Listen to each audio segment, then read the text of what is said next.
Hello, and welcome to Why Do We Do That? A psychology podcast that deconstructs human behavior from the perspectives of social scientists, psychologists, and others that use applied psychology in their work. I'm your host, Dr. Ryan Moyer. In this episode, I sat down with clinical psychologist Dr. Gilly Kahn to discuss ADHD in adolescence. Gilly provides individual therapy services in Atlanta, Georgia, and specializes in work with neurodivergent teens.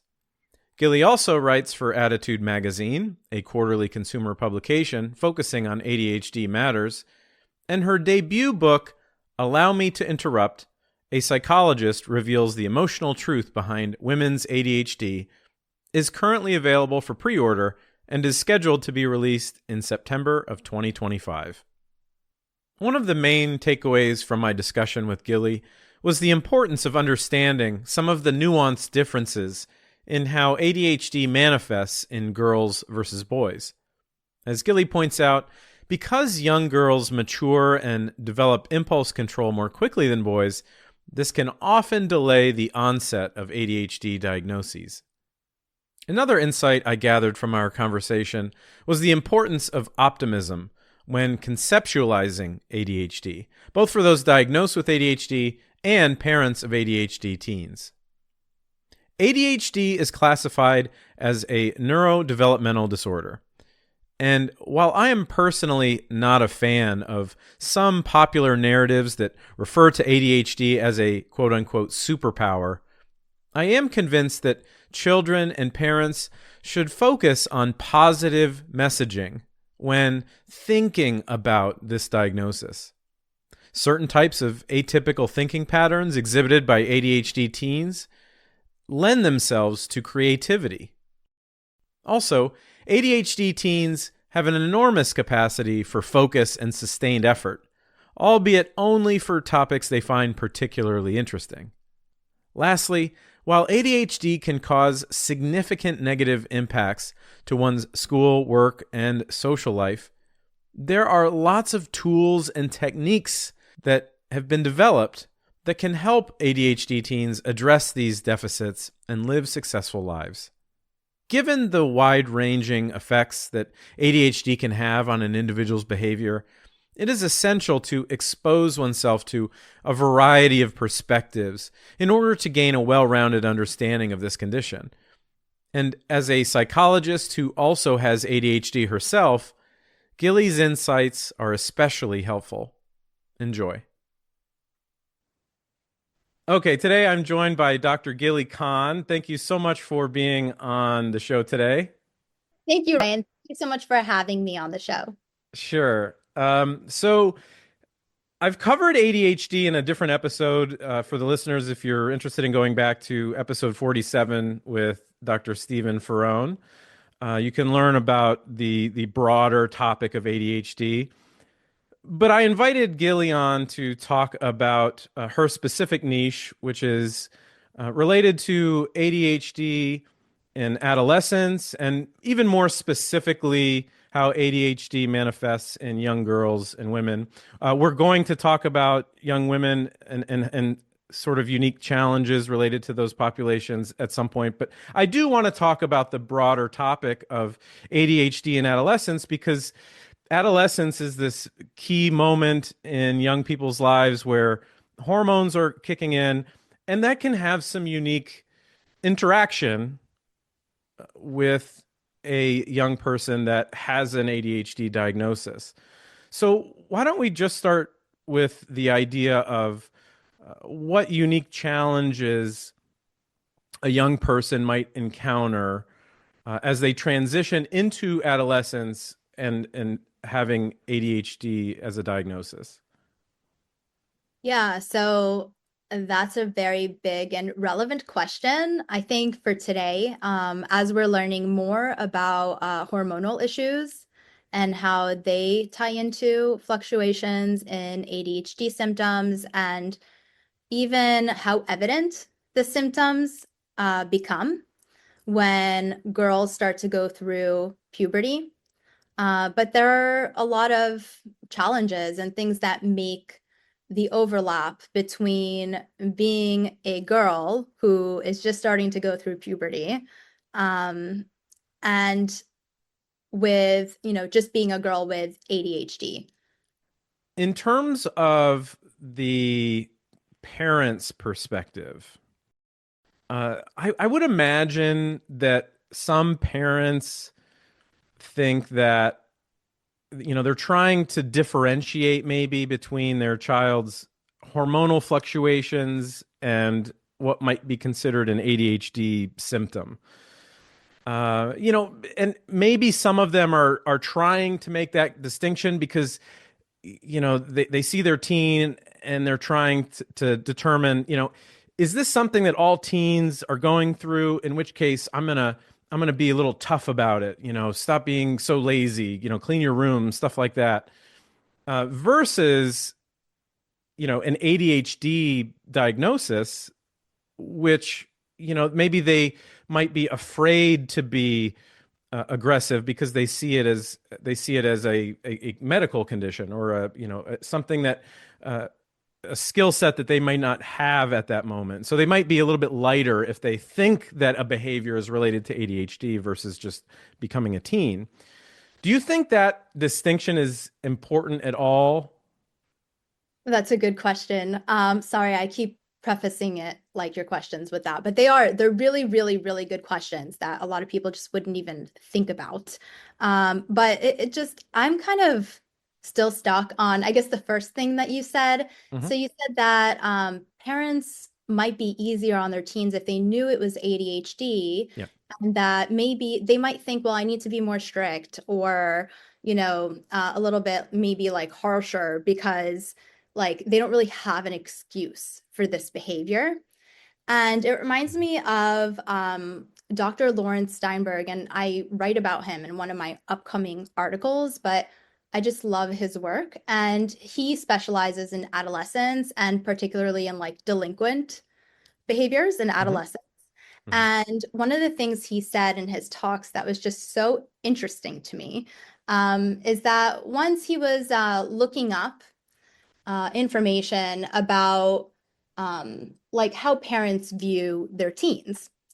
And so he was curious to see like are they represented in like a positive light or a negative light.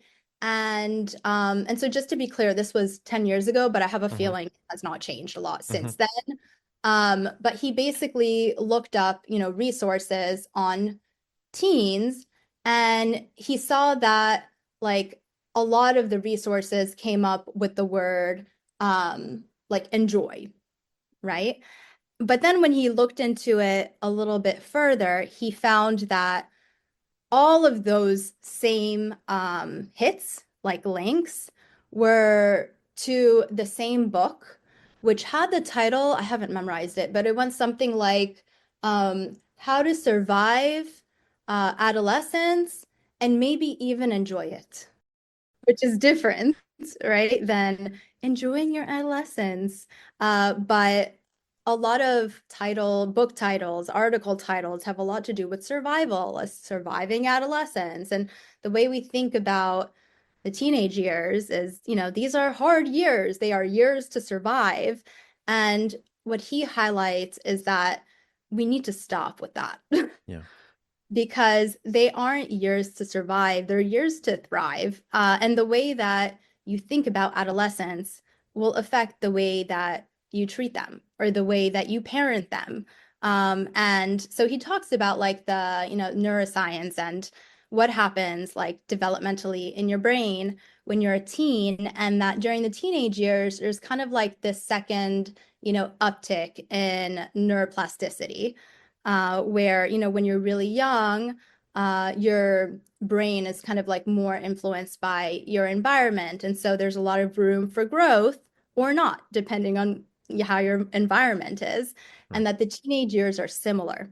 And so this is a huge opportunity, especially for development of the prefrontal cortex, which is the front part of your brain that is responsible for executive functioning skills, planning, organization. So if these are kind of like the final years the formative years where, your brain is kind of like solidifying. And I mean, our brains continue to develop as we grow older, but really kind of mature.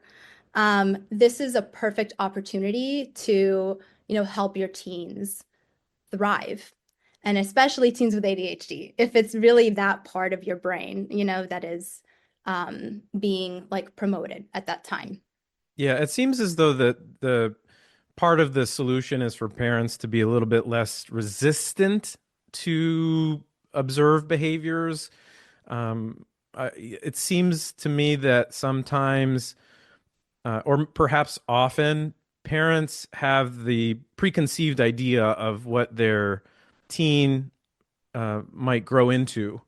And rather than be sort of a center fielder, and to use a sports analogy, rather than be a center fielder who's like kind of going with the flow and how their child behaves, like, okay, they tend to be a little bit messy, okay, I'm gonna lean into that rather than clamping down and trying to make them this, clean cut child that I want them to grow into.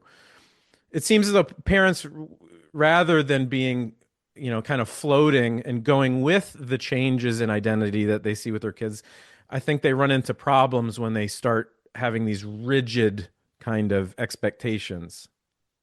Yeah, there's definitely a balance that needs to be met. The other thing is it's easier said than done. If you have a difficult kid, and there's research on this, bad parenting doesn't produce ADHD. Um, Now, bad parenting might contribute to like oppositional defiant disorder or conduct disorder, um, because that's, well, it's arguable, but not necessarily like brain-based conditions, and it's arguable whether they even like actually exist. But like the bottom line is that like, your parenting does not necessarily cause your child to be a screw up. Right. But if your child is already having problems and they're acting out, that is going to affect your parenting because you're a human being and human beings are affected Right. by, you know, problematic behaviors, especially by little humans that they created, and who they really care about. So it's hard, because basically we're asking parents to give their kids the benefit of the doubt, but in practice, it's not so easy. Mhm. So we know that ADHD is less about attention and more about regulating emotions, regulating thoughts. So the you mentioned the prefrontal cortex. It's the part of the brain that's doing a lot of management upstairs. It's organizing thoughts, deciding what to do in the future. Deciding between two behavioral options. It relates and what maybe most importantly in terms of adolescence, uh, it specifically impacts teens' ability to regulate their emotions, children and teens' ability to regulate their emotions. And adults. And right, and if completely ignored throughout childhood, those symptoms are can continue into an adulthood, right?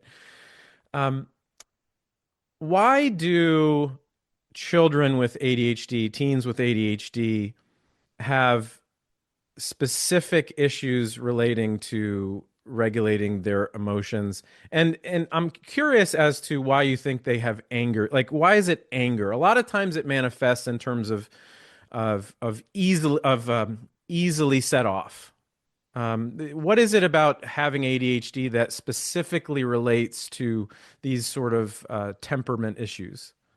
Okay, I think it depends on the gender. Or, let's get biological. It depends on the sex of the child. If it's a boy, then I think it's more likely to be more evidently, externally anger. They would be doing more things that would make them seem angry to other people, because biologically girls are different than boys. And you talked about the prefrontal cortex, and in girls their emotion regulation is poor. Like their developmentally, like their amygdala is not as well developed as boys as they're Okay. growing up, but their prefrontal cortex develops much more quickly than boys, which is a good and a bad thing because it's a good thing. And this is from Understanding Girls with ADHD, which is kind of like the seminal like book on this topic. But for girls, their prefrontal cortex develops more quickly. It's not like finalized, but it's more developed compared to boys at the same age, which allows them to inhibit some of those impulsive emotional or behavioral responses, which is why they look more inattentive Okay. because they're very emotional, but they can hold it back. And then they internalize. Compared to boys where it's just like let it all out, but also they're not as emotional. That's very interesting. Yeah. So essentially, what you're saying is that that the upside to not having your ability to control yourself develop as quickly is that there is less what you might call internal conflict. Like it's just sort of, it's like you said, unrestrained kind of behavioral issues with Yes. boys, whereas girls Yeah, it there's holds it this. in. Yeah, that's interesting. And that's where kind of like the, popular term masking has come about. And where, people are kind of leaning more into like internal restlessness for girls too, not just women, because girls are better able to do that, to keep it together. Of course, in girls with ADHD, it's going to be harder and a little bit more obvious when they're losing control. That's what makes the disorder. But overall, when you just compare girls to boys, there's a reason that teachers want girls in their class. It's because they're more controlled, but that doesn't mean they're not suffering. So, in terms of this ability to regulate emotions, um, it would strike me that some coping strategies for, if you're having internal troubles regulating your emotions, controlling anger, controlling outbursts, you might seek external ways to cope with those emotions. There are lots of ways that teens can cope with emotions, some healthy, some not healthy. Uh, I've seen that teens with ADHD are more likely to rely on some of the bad ways to cope with emotions, substance use, sexual behavior, stuff like that. What are some maybe warning signs that parents can look for in terms of their teen using coping strategies that might be harmful down the line? Okay, so going back to Lawrence Steinberg, one thing that he talks about, and a lot of like experts in the the teenage years or in adolescence, they talk about how there are a lot of normative aspects of being a teen. Like when you're a teen, it's adaptive to take risks. This is the time when you should be risk taking. So along the way, like your teen is bound to do stupid things. And a lot of times that's very comforting, like on a clinical level, when I work with clients and the parents just like, oh my God, I can't believe she drank. My daughter, and then I tell her like she's not a bad kid. She's doing, even though maybe this is a mistake, she's doing what she should be doing at her age. As long as it's not like she's binge drinking and, it's not extreme and she's not constantly putting herself in severe situations, then it's normative. But it depends. There are teens that take kind of different paths. There's I don't remember exactly what it was called, but it was like the adolescent, it was like the typical like adolescent path where they take risks, but eventually it kind of tapers off and then they become well-adjusted adults. And then there's the more delinquent path where they continue on the same path and it's more severe. And then it leads into adulthood and then it's a problem. But in terms of like, why should adolescents take risks? Think about it. Like, if they didn't take risks, they wouldn't date anyone. They wouldn't learn about what happens when you make a mistake. They wouldn't learn, how do you become an adult? Like you learn through failure and through making mistakes. And, our brain develops a certain way for a reason. I think I strongly believe that typically people work the way that they work because it helps us. Can you can you take us inside the brain of a young teen with ADHD? Uh, because as somebody who had like myself, I feel like I never really had any emotional regulation issues. Um, what are some of the thoughts going on inside the head of a teenager with ADHD who is, interacting with their parents, they're testing limits. Um, as we mentioned, small, seemingly unrelated or innocuous comments can sort of generate anger and defiance. What is being lost in translation? What are these teens thinking, or how is their interpretation of comments from parents, comments from teachers? How is that different from, let's say, a neurotypical child? Yeah, so I think maybe you're referring to rejection sensitivity dysphoria, which is what I actually write a lot about in my book. And for those who don't know, RSD, rejection sensitivity dysphoria, is a term that was developed several years ago. But Dr. William Dotson um, more recently started writing about it because it's something that he knew existed. But a lot of psychologists and mental health professionals, they just weren't aware that it even existed. And he was seeing it a lot in his clients, especially his clients with ADHD. And so he started blogging about it and writing about it. And one of his articles or his blogs basically went viral on Reddit when someone posted his article and then a bunch of people commented on it and they said, I think I have that. I have ADHD. That sounds like me. And it kind of blew up. And that's how we came to know about it today. So the research based on RSD is still pretty slim.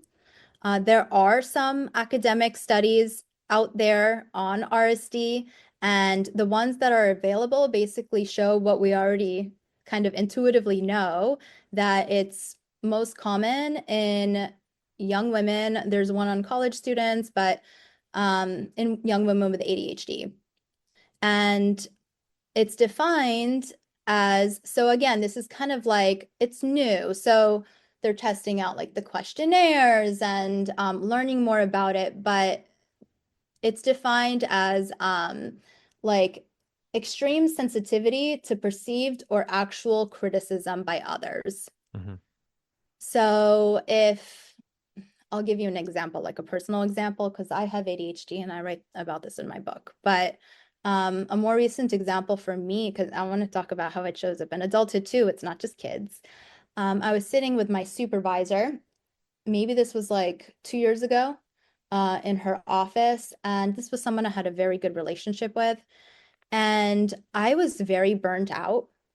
And I was expecting to get positive feedback during that meeting. And of course, that's not what happened.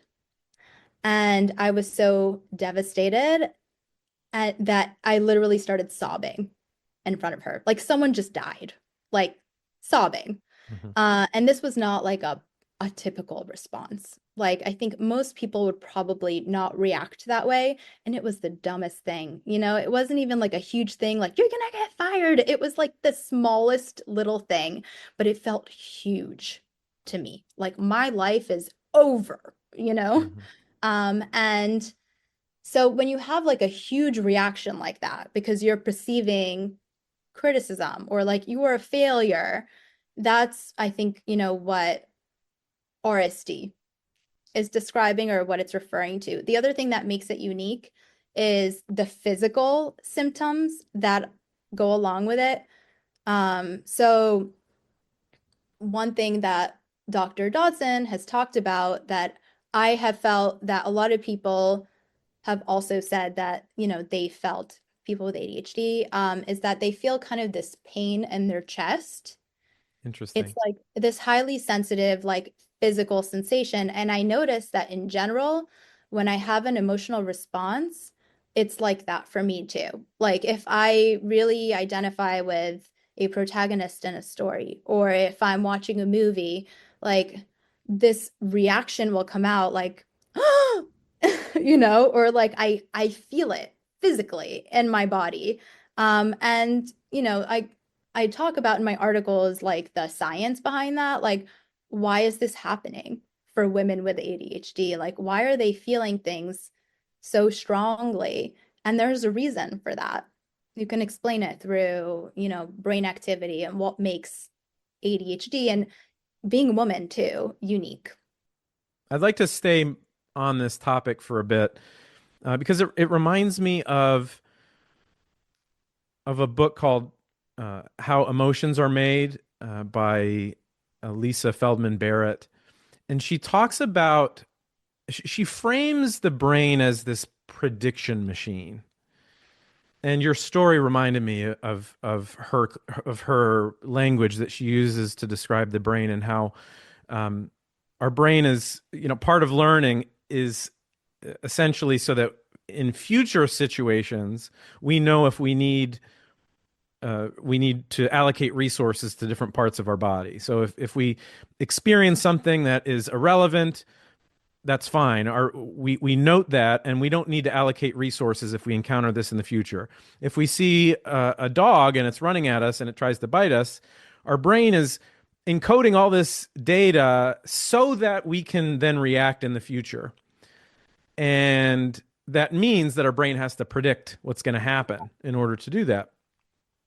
And she talks a little bit about an example similar to yours in the sense of when there's a large gap in prediction. When we think it's going to be one way, if it's slightly different, our brain isn't going to go crazy. But in your case, it sounds like you expected maybe a good meeting and it was Yes. literally the opposite. Yeah. And so that's something that everyone might go through. But it seems to me that might be particularly frustrating for people with ADHD because they might have a harder time learning and honing their prediction machine, the part of their brain, as it relates to working memory, for example. So we know that people with ADHD have less working capacity for working memory than neurotypical people. Um, in your view, like how do you feel? Like, do you agree that this predictive piece that people with ADHD might not be as good at predicting outcomes from new information and new situations? I think you're onto something. Sorry to go back to the brain, but I'm just this all makes me think of like top down versus bottom up processing. And when you're using top down processing, you're basically, you're using more of like your prefrontal cortex and right your planning abilities and top-down processing is basically you're coming up with predictions or you're problem solving or understanding the world in a way that's informed by previous experiences. And as we grow older, it becomes more and more narrow. And so, for example, you use more top-down processing, like if you're sitting and you're reading a book or you're doing a project or you're doing an assignment because it's very intentional and hands-on. Um, on the other hand, bottom-up processing is more like the Buddhist beginner's mind, where you're just kind of seeing the world for what it is, observationally, and with more of like an open mind, like how a kid would see the world. And you're learning, like, you're seeing things for the first time. And it turns out that the networks in the brain work, differently for people with ADHD and for people without ADHD. And I have an article coming out about mind wandering, and I explain all of this. But when you're using bottom-up processing, that fits in more with like the default mode network, which is when your mind wanders, or when you're just kind of, people would say spacing out. I don't like that because I think that letting your mind wander is productive too, and it's advantageous in its own way. But top-down processing is the opposite. It's more related to the task positive network, which is, if you imagine someone just sitting with a book in front of them and they're fully concentrated and they're just focusing on the material in front of them without their mind kind of trailing off, then all of those terms kind of relate to that. You're using your task positive network. Your DMN, your default mode network, kind of lowers its volume because now is not the time to mind wander. Now is the time to concentrate on the assignment in front of me. And in people with ADHD, the DMN is like partying. The default mode network is having a party while you're trying to concentrate on the book in front of you. So you're reading, and then your brain is taking you to, oh, it said vanilla ice cream. I remember this time when I got gelato in Italy, and oh, that was really good. What was in there? Cranberries. And now you're in another universe. Right. And so I think I'm trying to remember where this even started in our conversation, but we were talking about, predictions. So yeah, that makes sense to me. And that if our minds work more in like a bottom up kind of fashion, then it would be harder for us to predict because our brain just doesn't really work like that. And maybe we're distracted, like we're sensorily overwhelmed. There's a lot that our brain is processing at once. Like if your DMN is having a party while your TPN is trying to have you concentrate, then there's sensory overload. And so it's going to be hard to pick up on specific cues or those patterns, in your environment. And maybe your brain would actually channel them as more irrational or irrelevant, sorry. I think this closely relates to the topic of building identity as well. In adolescence, this is kind of as we talked about a little bit, this is like the prime point of, young people deciding who they are. And the cement is still a little wet. So they're trying on different identities. They're interacting with sometimes new peers. Maybe they're trying new hobbies. Maybe they're, they're on YouTube trying to consume content, and they're gravitating towards different personalities, and those personalities are influencing their identity.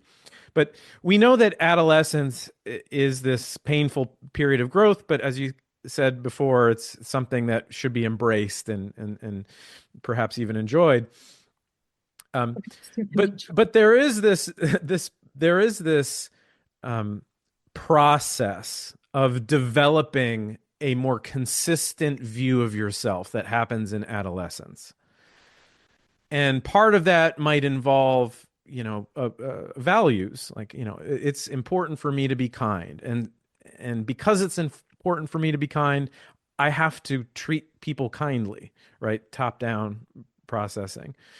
What are some ways that ADHD can impact a young person's ability to develop a coherent view of themselves? I mean, there's a few different angles in which I can answer this question. Like, knowing about your diagnosis can help you develop a clearer sense of self, because then you can have a better understanding if you have the right person talking to you about it. You have a better understanding of maybe what you're good at, what career paths or hobbies might be better for you to take up. Maybe if you know about your diagnosis, you could be more forgiving of yourself, maybe even laugh at your quirks, and know what part of you to celebrate instead of shame. Also, find your community. Like I think people with ADHD really benefit from connecting with other people who are neurodivergent. And knowing that you have that diagnosis can even give you the opportunity to go and seek out those connections. Now, in terms of like having a concrete sense of self, um, it probably depends on the person, but if your mind is wandering, then that's not necessarily a bad thing because women, especially, and women with ADHD, if we're feeling this intensity physically, when, like, for example, there's a study on comparing women and men and empathy. And it's looking at like women's, emotional responses and their empathy levels when their partners are getting shocked or presumably shocked. Okay. And so when women were told, like, your partner is getting shocked right now and like it's hurting them, then women's like pain signals would go off in their brain. When men were in that seat and they were told that their partner was getting shocked, it wasn't the same brain activity for them. So there's something about being a woman that really kicks up your empathy.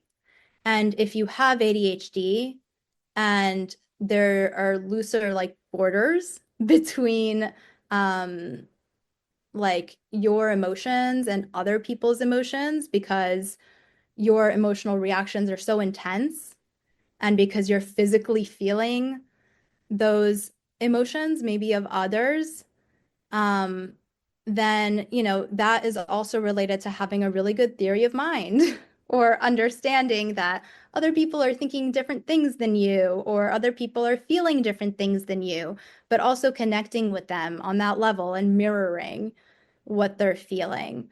So, it could be a good thing, like having Well, ADHD for your yeah, sense of self. yeah, I see the upside here, in the sense, with the sense of it might actually be easier for someone with ADHD to soak up new information from others, um, right? Because they're doing less of this top-down thinking, and so Yeah, that makes sense to me. Um, I was part of the reason why I wanted to ask that is because uh, it seems to me that one of the downsides, though, is that there's a lot of stress that can happen without a coherent definition of who you are and what you do and what you don't do. It strikes me that, in situations where you're looking inside for guidance on your own behavior, it seems as though for neurotypical people, they can draw on past experience and apply it in a situation, whereas someone with ADHD might have trouble accessing past experience and saying, "Oh no, I'm not gonna let's take homework for example." Like I get this feeling that for neurotypical teens, if they have a few bad grades from not studying, they are much more likely to change their behavior relative to a teen with ADHD. They might get the bad grade. They might be very quickly impacted by that bad grade and feel bad, but then that dissipates very quickly, and the behavior change that needs to take place to avoid that disappointment in the future doesn't happen. possibly if we're talking about like about memory. But then the other thing is if they don't know they have ADHD and no one educated them about it, then I would see that being a major weakness. And then that possibly leading, to what you're describing. But if you know you have the condition and you have tools like to know how to study differently or to even think about studying differently, that's where adult intervention, I think, becomes really helpful. Because if they don't know, there's no way they can do it. Right, So a right. big part of it, I think, is like, informing them, and noticing that something's wrong and then getting them the help or the support that they need. A lot of times I'll see teens and they come in and they don't necessarily go in and like and say, oh, I did it this way, I'm gonna go do it again now, like consciously, most of the time actually they give up. Like they just say, wow, I've tried this so many times. It doesn't work for me. And they just kind of give up. And maybe that's why they do it the same way, because they don't know that there's another way to do it, or because they'll blame themselves because they've experienced enough criticism in their life, like actual criticism, and they've internalized it. And they're just like, I am a failure. As opposed to maybe neurotypical kids who are more likely to attribute a bad grade to the environment. Like, I had a bad day, or I had an off day, or it's okay. Like, I'll just, I'll fix it. I want to pivot and talk about the social life of teens with ADHD. Could you talk a little bit about how ADHD uniquely impacts the social lives of teenagers? Yeah. So, I mean, it definitely does impact the social lives of teens with ADHD.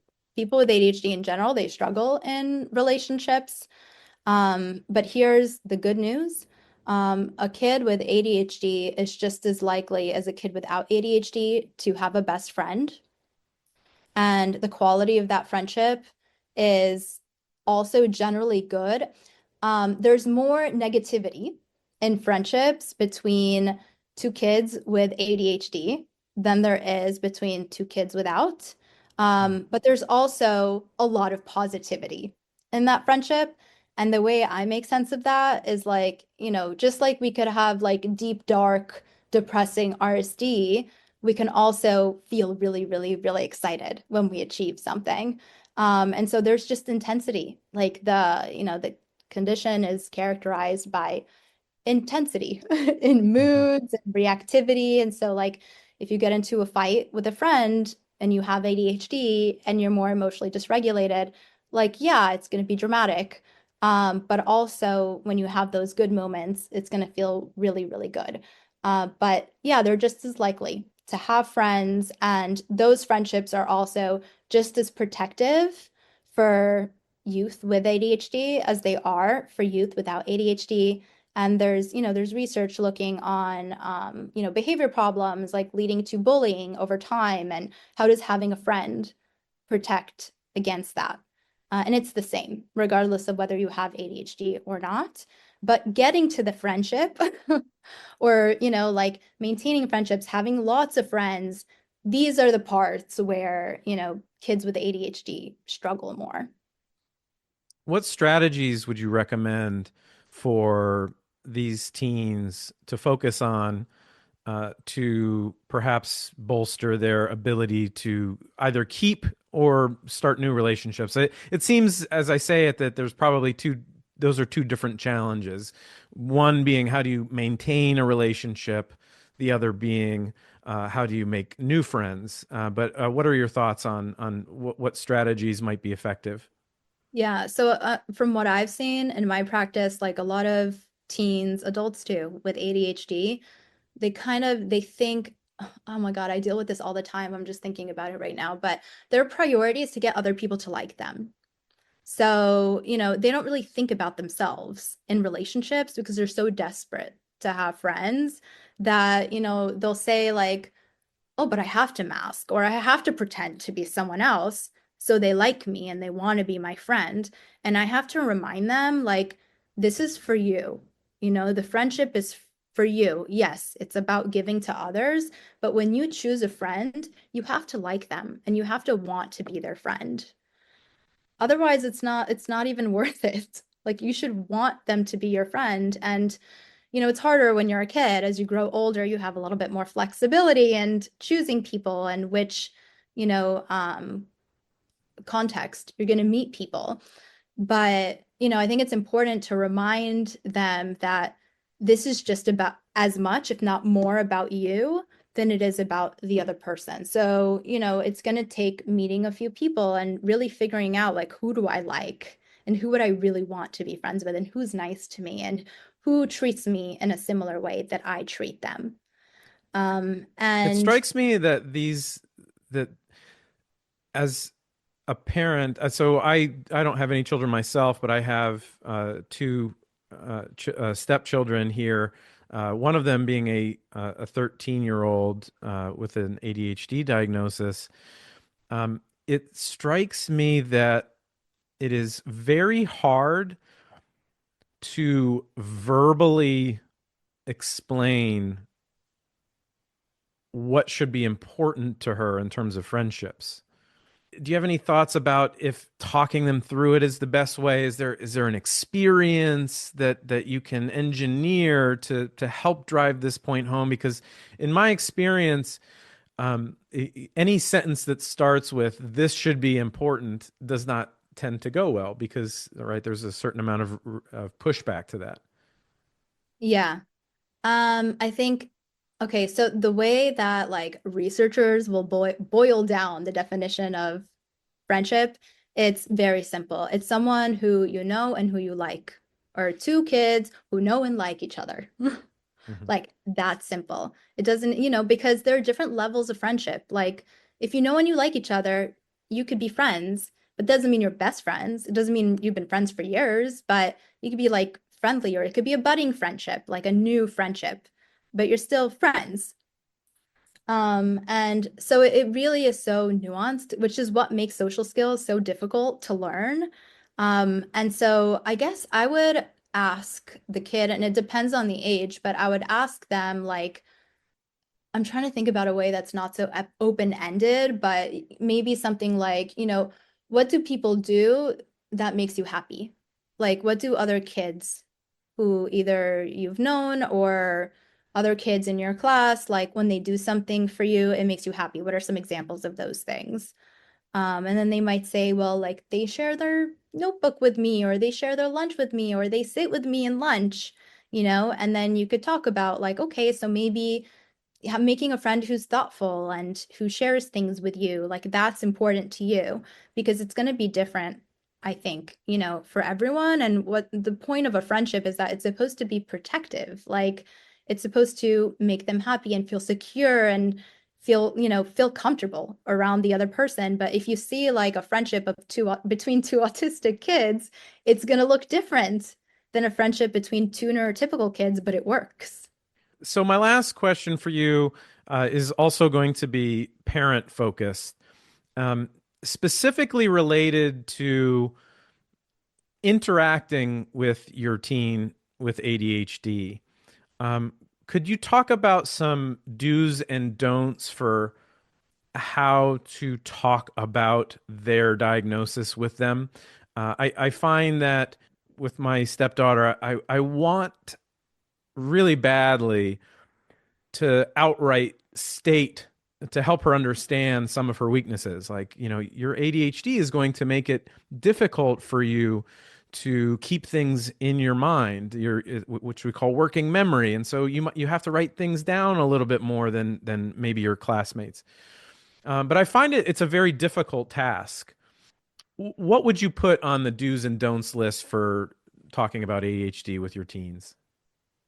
Okay, so it's a tough question to answer, but I think from what I've observed, with the people I've worked with, and this is something I felt too, as someone with ADHD, I think a lot of professionals often, like really well-respected psychologists who are experts in ADHD, whose work I love, will present information in, I think, too much of a scientific way, and also in a very like um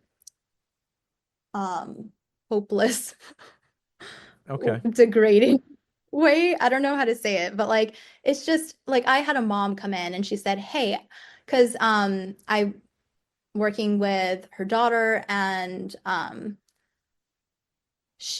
I gave her a few resources, and I think Understanding ADHD in Girls is actually one of them. But she went and she picked up a book by a psychologist. I'm not going to name who. But she said, well, I read this book, and oh my God, like, is my daughter's life going to be hell? Like, it's completely ruined? And so I said, okay, I think you're bringing up a good point. Is it going to be hell? No, it's not. I think it's going to be wonderful. It just depends who you read, like who the author is. That matters. And the information is the same. yes, it's helpful. Yes, it's accurate. Yes, it's informative. But the way that it's presented, I think can make a big impact on the person, the recipient, especially parents. And so I think that's important to know. I think when you're communicating with your kids is one, I guess, like, don't minimize their challenges, because that was another issue I've run into where parents will say, "Oh, but it's mild." That doesn't work. Yeah. It's Yeah, just it it's just doesn't. laundry. It's like, why is this such a big deal? It's just put your clothes in the washing machine. But yeah. Oh, but just look at little Johnny. Like, his is so much worse. Like, that doesn't work. You treat it as something that's hard for them, but also not in a defeated kind of way.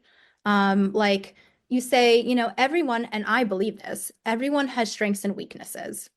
Everyone has things that they're like really good at and things that they're just not as good at.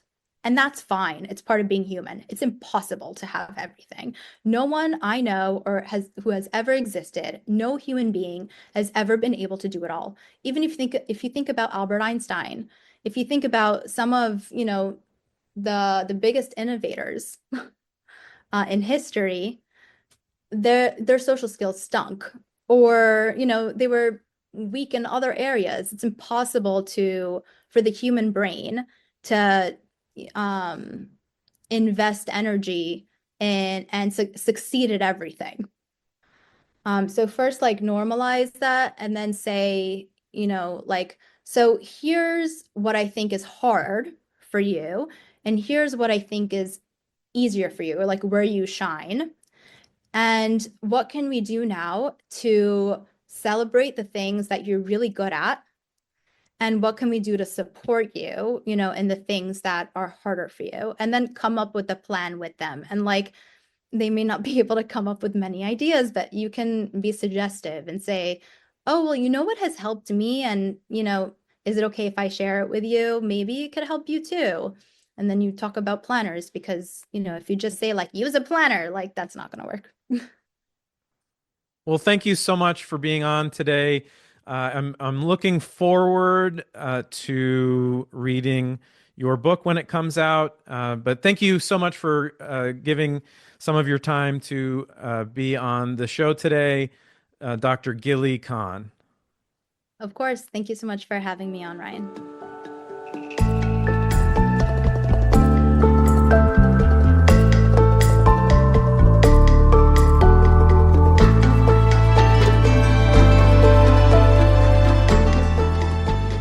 For more on Gilly, visit drgillykahn.com.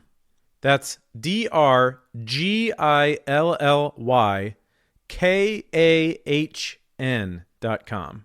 That's drgillykahn.com. Or pre-order her new book, Allow Me to Interrupt, A Psychologist Reveals the Emotional Truth Behind Women's ADHD, wherever books are sold. If you enjoy this podcast, please share an episode with 2 of your friends. Head over to patreon.com/whydowedo-that-podcast to become a paid supporter of the show. You'll gain early access to episodes as well as bonus video content. Follow on Instagram or Facebook at Why Do We Do That Podcast, or Twitter at WDWDTPod. Until next time, this is Dr. Ryan Moyer, hoping you found some answers to the question, why do we do that?